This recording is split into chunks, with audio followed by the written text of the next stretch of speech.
Баршаңызға сәлем достар, Малика Шавкат қызының арнасына қош келдіңіздер. Бүгін жаз мезгіліне арналған кукси сорпасын дайындаймыз.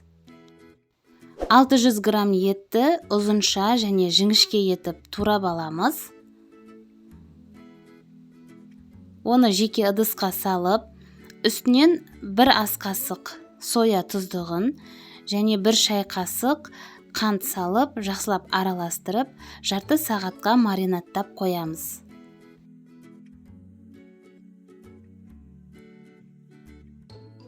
Енді 600 грамм 40 қабатты да ұзынша етіп, жіңішке етіп тураймыз. Ыдысымызға салып, үстінен 1 шай қасық тұз салып, қолымызбен езіп, 10 минутқа алып қоямыз. Сол кезде 40 қабаттың суы шығады. Қиярды да солай жасаймыз. 600 грамм қиярды жартылай дөңгелек етіп, жіңішкелеу етіп тураймыз да, оғанда 1 шай қасық тұз салып, 10 минутқа алып қоямыз.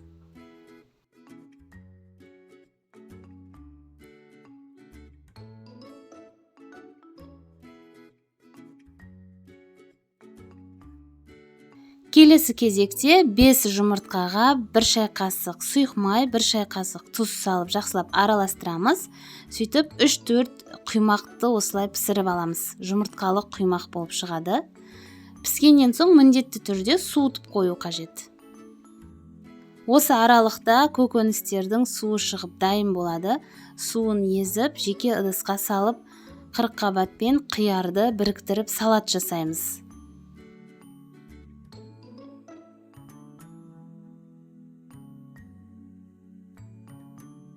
Оның үстінен 1 қызанақты жіңішке етіп турап саламыз. Сосын кинза шөбі, 3-4 сарымсақтың тісін ұсақтап турап саламыз. Одан кейін 1 шай қасық тұз, 1 шай қасық қызыл бұрыш салып, үстінен қызып тұрған өсімдік майын құямыз. 4 ас қасық құю қажет. Содан соң жақсылап араластырамыз. Сонымен біздің салатымыз дайын. Енді етті қуырамыз. Ол үшін 50 мл сұйық майды қыздырып, үстінен азырақ сарымсақ пиязды ұсақтап турап салып қуырып жібереміз де, сосын етті салып қуырамыз.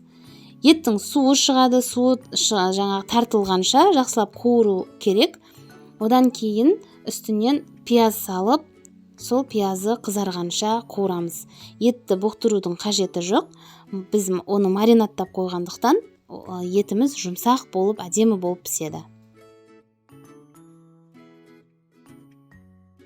Сонымен міне етте дайын болды. Енді кукси мури сорпасын дайындаймыз. Алдын ала қайнатып, суытылған суға 1 шай қасық тұз, 1 ас қасық қант қосып жақсылап араластырамыз. 70% уксустан 1 шай қасық, соя тұздығынан 3 ас қасық құйып, 1 қызанақты үккіштен өткізіп саламыз. 1 қиярды ұзынша жіңішке етіп турап салып жақсылап араластырамыз. Сонымен кукси мури сорпасы дайын. Куксу деген кеспені өзінің дайындалу әдісі бойынша пісіріп аламыз.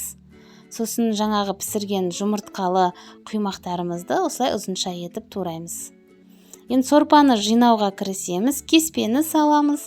Үстінен 1 шетіне салатты қоямыз, 1 шетіне жаңағы жұмыртқалы құймағымызды, етті салып, кукси мури сорпасын қойып, сәндік үшін күнжіт дәндерін себеміз. Достар, бұл өте дәмді болып шығады. Сіздерге жасап көруге кеңес беремін. Сіздерге де ұнайтынына сенімдімін. Менің видеом сіздерге ұнаған болса, лайк басып, каналға тіркеліп қоюды ұмытпаңыздар. Келесі видеода кездескенше сау болыңыздар.